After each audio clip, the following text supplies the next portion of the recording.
Il est 20h dans la localité de Ntassen, dans le département de la Mézam, région du Nord-Ouest Cameroun. Mesdames, Messieurs, bonsoir. Merci de choisir Equinox Télévision pour vous informer. Innocent Nazé, good evening. Bonsoir, Julien Bert Bissaï. Good evening to you, dear viewers. Welcome to join us in this edition of the 8 p.m.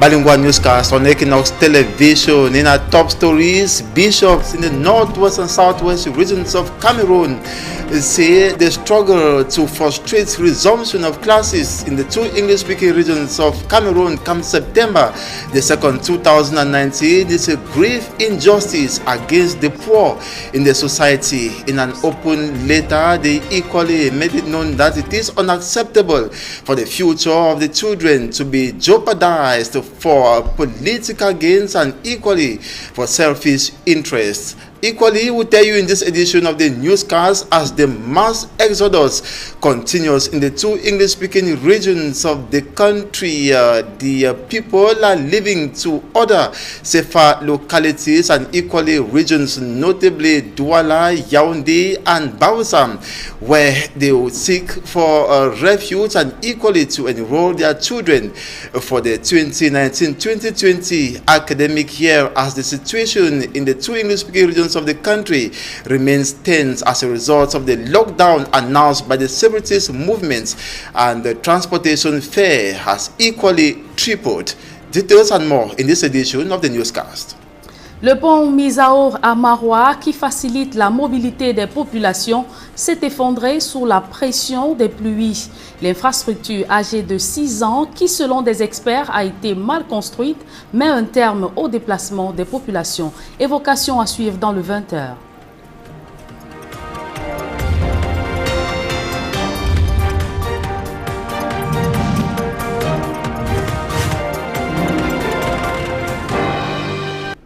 Une fois de plus, bonsoir à toutes et à tous. Heureuse de vous savoir devant votre téléviseur pour vous informer sur Equinox Télévision. Les populations de Maroua sont en détresse. Rallier un des coins de la ville et l'autre est devenu un chemin de croix depuis plusieurs jours. L'effondrement d'un pont desservant la majeure partie du chef-lieu de la région est à l'origine du calvaire. L'ouvrage a cédé sous la pression des fortes pluies, mais la qualité de sa réalisation est à questionner. Amadou Dairo, Dalastiana, Donald Brice Kamgan. Ici dans l'eau, le bloc de béton qui constituait une bonne partie du pont de Mizao à Maroua dans la région de l'extrême nord. Les pierres composant l'infrastructure sont également éparpillées dans le cours d'eau. Le pont a lâché sous les fortes pluies qui se sont abattues dans la ville de Maroua ces derniers jours. Les populations, obligées désormais de traverser via des moyens de bord par prudence, sont désabusées.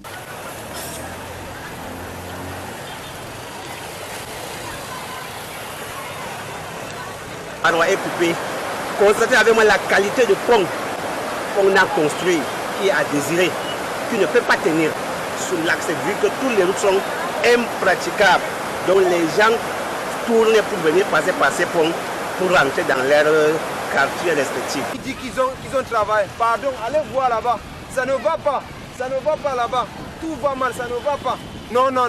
Vraiment, il faut reconstruire encore leur commune. Il faut reconstruire. Ça ne vaut pas la peine.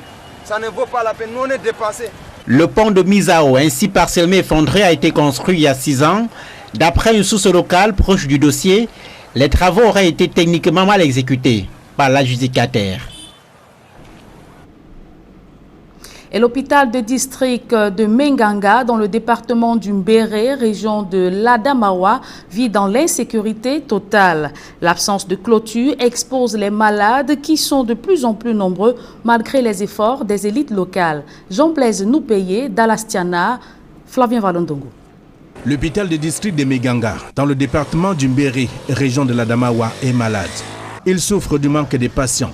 Pourtant, la localité compte des personnes vulnérables. Il y a beaucoup de nos familles qui sont à la maison, malades, et qu'on n'a pas les moyens. Ils ne peuvent pas venir à l'hôpital se soigner parce qu'il manque de moyens. À côté du manque de moyens financiers évoqué ici, la formation sanitaire ne dispose pas de clôture et donc exposée à l'insécurité. Un phénomène qui prend de l'ampleur et décourage davantage les patients. Dans la nuit, les bandits viennent forcer la porte et dépouillent les malades. Ceux qui viennent avec les motos égarent peut-être en urgence, leurs motos sont rapidement récupérées par ceux qui les suivaient de près. L'hôpital de district de Meganga, malgré la présence du personnel de santé, ne respecte pas les meilleures conditions d'accueil. Le service d'accueil n'est pas vraiment approprié pour un service d'un hôpital de district comme l'hôpital de Meganga. Une instabilité de l'énergie constante qui rend le travail difficile, surtout dans la nuit. À cause de la mauvaise alimentation et surtout des conditions de vie difficiles d'une partie de la population, les parasitoses intestinales occupent une bonne place parmi les pathologies consultées dans cet hôpital. En chef de file, nous avons le paludisme qui revient dans nos consultations. Ce sont les cas les plus rencontrés ici et qui, par la grâce de Dieu, nous avons quand même un stock de médicaments qui nous permet d'éradiquer cela. L'affluence observée dans cette formation sanitaire il y a quelques jours est le résultat de l'initiative d'une élite locale qui vient d'organiser une campagne gratuite de dépistage des maladies qui secouent les populations de Meganga, dans le département du Mbéry. Évoquons à présent cette panique générale enregistrée dans les régions anglophones. L'annonce de 2 semaines de ville morte crée la panique ou la psychose chez les populations qui ont choisi de faire des réserves de nourriture. D'autres, par contre, ont choisi de déserter ou de fuir leur localité pour trouver refuge dans les régions voisines. Davidson Maïmou et Kedjara. C'est la grande affluence à Newmarket de Limbe. Nous sommes vendredi 22 août, jour de marché, mais on se croirait à la veille des fêtes de Nouvel An. Si les riverains, pas crainte de représailles, refusent de s'exprimer face à nos caméras, en off, les langues se délient et ils se laissent dire que c'est l'annonce par les sécessionnistes de 2 semaines de ville morte dans les 2 régions anglophones qui justifie cette affluence. Il faut faire, en fonction des moyens disponibles, le plus de réserves possible. Dans le marché, un autre fait capte notre attention. À 2 semaines de la rentrée scolaire, il n'existe aucun comptoir de fourniture dédié à cet effet. Ces commerçants, vendeurs de sacs à dos de seconde main, sont les seuls à témoigner de l'approche imminente du retour des classes. Pourtant, habituellement, la ville de Limbe à cette période est propice à la vente des fournitures scolaires de toutes sortes. Les rues de la cité balnéaire, quant à elles, sont très souvent jonchées de revendeurs de livres de seconde main. Cette année, ils répondent tous aux abonnés absents.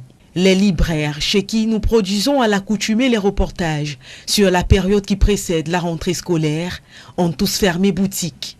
Ils se refusent d'ailleurs à toute interview qui concerne cette cause, de peur d'être eux également arrêtés, molestés, torturés et mis à prix par des hommes armés, non identifiés.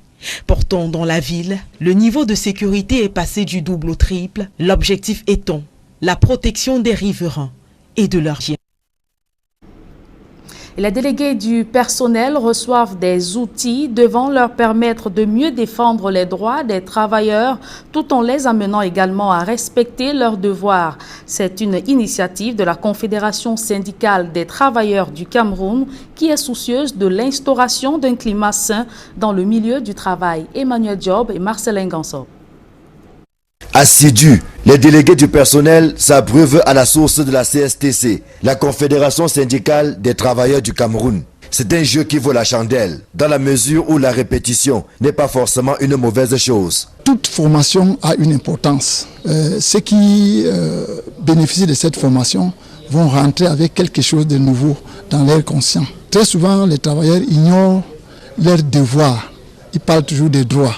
Or, il ne peut pas avoir de droits sans devoirs. Ce renforcement des capacités est d'autant plus important que certains délégués du personnel ont de plus en plus maille à partir avec les employeurs. Quand on va prendre la définition du syndicat, c'est l'étude, la défense, la formation, c'est tout ça. Donc nous devons former nos camarades. Vous savez qu'un travailleur qui n'est pas formé est un danger pour lui-même et pour son entreprise. Et puis aujourd'hui où nous voyons la flambée de licenciement des délégués du personnel, il nous est reproché quelque part de n'avoir pas donné des outils à nos camarades.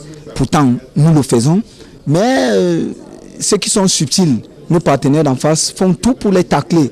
Un tacle qu'il faut désormais esquiver afin que le délégué du personnel puisse jouer le rôle qui est le sien, malgré l'environnement, parfois très belliqueux. Nous devons mobiliser nos troupes pour que nous reconscientisons encore une fois de plus nos camarades, pour leur dire nous devons tout faire pour continuer. Parce que l'objectif des autres, c'est de nous fragiliser sur le mouvement syndical, mais en licenciant nos camarades, ça doit nous rendre forts. Donc c'est un peu le principe que nous avons adopté, c'est pour ça que nous sommes sur le terrain. La CSTC ouvre ainsi une série de formations qui va se poursuivre dans d'autres villes du pays afin de mettre à la page l'ensemble des délégués du personnel en leur donnant des outils nécessaires pour un bon exercice de leur mission. Un nouveau siège pour l'Organisation pour l'harmonisation en Afrique du droit des affaires. Le joyau architectural de type R+10 tient largement compte de l'art africain et des techniques ancestrales de gestion de l'ensoleillement. La cérémonie de la pose de la première pierre était présidée par Laurent Esso, ministre d'État, ministre de la Justice, garde des Sceaux. Compte rendu avec Guizogo. L'Organisation pour l'harmonisation du droit des affaires en Afrique, OHADA, aura un nouveau siège à Yaoundé. Le ministre de la Justice, garde des Sceaux, vient de présider la cérémonie de la pose de la première pierre de cet édifice dans la capitale camerounaise. Le président de la République a prescrit la rétrocession au ministère de la Justice du terrain de 2617 mètres carrés sur lequel nous nous trouvons aujourd'hui, afin qu'il y soit édifié le nouvel immeuble siège du secrétariat permanent de notre organisation. Avec la réalisation de ce projet, il s'agit pour le Cameroun de se conformer aux missions qui lui avaient été assignées en lui attribuant le siège de l'OHADA.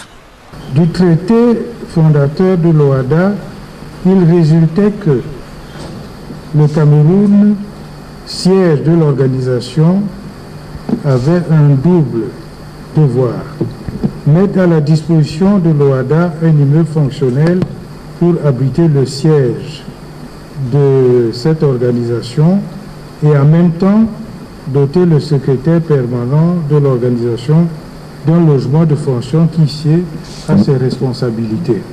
Cela va se traduire dans les faits par la construction d'un immeuble présenté comme futuriste. Le Conseil des ministres de l'OHADA a décidé de doter le siège de cette organisation d'un immeuble moderne digne des ambitions de nos pères fondateurs. Et nous saisissons cette occasion pour féliciter les concepteurs de ce magnifique projet, architectes et ingénieurs. Et les architectes en charge de ce projet en donnent déjà quelques contours. C'est un bâtiment qui est écologique, qui nous permet de consommer très peu d'énergie solaire, de faire une économie considérable en climatisation, en même temps d'avoir un aspect, une vie agréable, on a l'impression d'être chez soi. Créée en 1993, l'Organisation pour l'harmonisation du droit des affaires en Afrique regroupe une dizaine d'États d'Afrique noire francophone et sa mission est d'harmoniser le droit dans les pratiques commerciales dans cet espace. Parlons sport à présent. Participation des équipes camerounaises en compétition africaine. UMS de Loum et Stade Renard de Mélan éliminés cet après-midi. Au tour préliminaire de la Ligue des Champions, UMS de Loum a été battu au Congo-Kinshasa sur le score de 0-1 au match retour par l'AS Vita Club. Pourtant, au match aller à Yaoundé, les deux équipes s'étaient séparées sur le score de 0 but partout. C'est donc au terme des scores sur l'ensemble des deux matchs que UMS de Loum est éliminé de la compétition. L'autre deuxième représentant camerounais qui a été battu en Coupe de la Confédération africaine de football est Stade Renard de Mélan qui a perdu 0 but contre 2. Même nombre de buts concédés au match aller à Kinshasa. C'est donc ce score de 4 buts à 0 sur l'ensemble des deux matchs qui disqualifie Stade Renard de Mélan de l'étape des préliminaires de la Coupe de Confédération 2019. Et c'est sur cette note sportive que nous mettons un terme à la première partie de ce journal. La seconde, elle est en langue de Shakespeare. Avec vous, Innocent Nazé. Good evening once again. Merci, Julien Berthvisay. Good evening to you once more, and to your viewers. Good evening. Thanks for joining us in the second segment of the newscast. It's been more of a mass exodus witnessed in Anglophone Cameroon throughout last week and equally this weekend as a result of the lockdown announced by the separatist movement to frustrate school resumption in the two English-speaking regions of Cameroon. The populations of both northwest and southwest regions have massively left with their children and properties to French-speaking regions like Douala, Yaoundé, and Bafoussam. A good number of persons in Bamenda who scrambled to obtain a travel ticket from agencies said they leave as a result of the 3 weeks lockdown that was instituted by the separatist movement.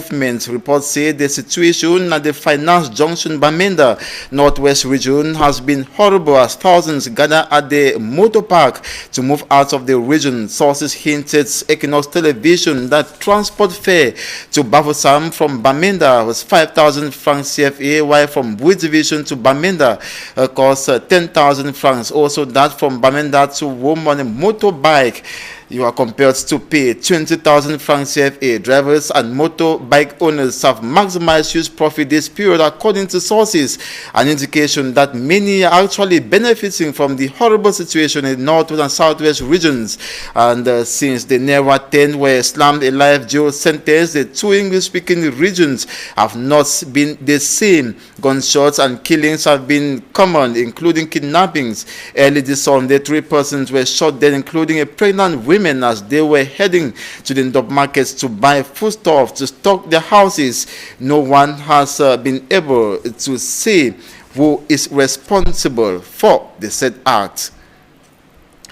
And in an open letter addressed to the public, bishops in the northwest and southwest regions of Cameroon say it is totally unacceptable to sacrifice the future of kids for selfish and political gains. According to the bishops, the struggle for no return to school is a grave injustice against the poor of the society. They equally say many parents have been deceived about the education of their children, as they were told at the beginning of the crisis that if they kept their children at home for 1 academic year, UNESCO would cancel the academic year in the whole country, which has never been the case, as schools have been going on for 3 years now. They also call on the Amber fighters to try as much as possible to approach the problem of schools more with reasons than with emotions. The bishops are equally holding the separatist movements or leaders of the separatist movements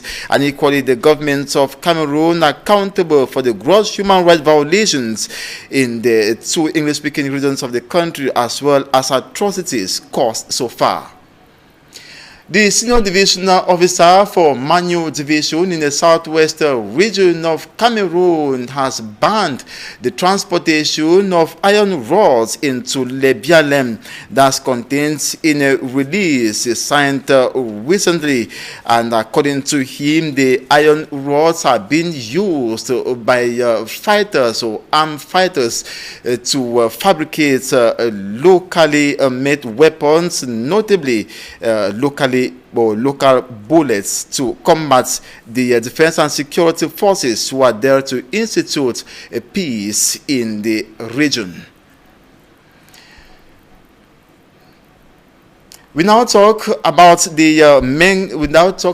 bridge that's in the far north region of the country that has collapsed. That's the Mizoa Bridge, which is less than 6 years old and has forced local inhabitants to use plywood as means to connect to the other end. Details with Immaculate Fogwe.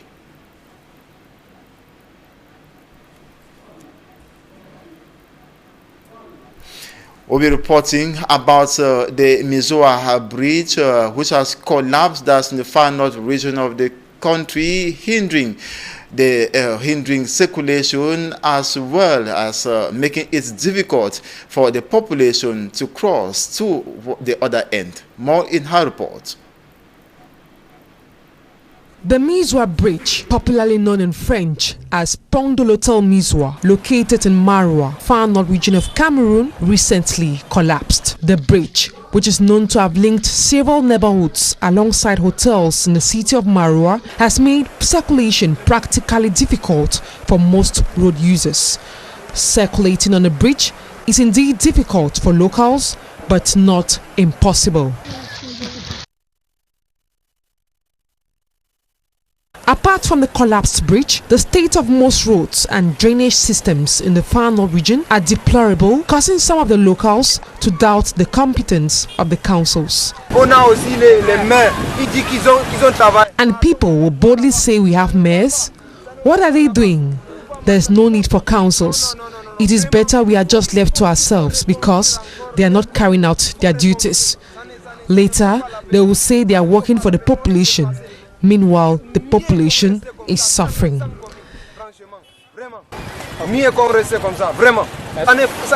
This other inhabitant doubts the materials used for the construction of the Mizwa Bridge. The materials used for the construction of this bridge was of low quality, reason why it could not last. Maroua has 4 councils and responsibilities have been shared. The principal problems faced by the population of Maroua are poor drainage systems and the bad state of roads. About 80% of the population voted for President Paul Biya, but yet what we have as thank you is being abandoned by the government.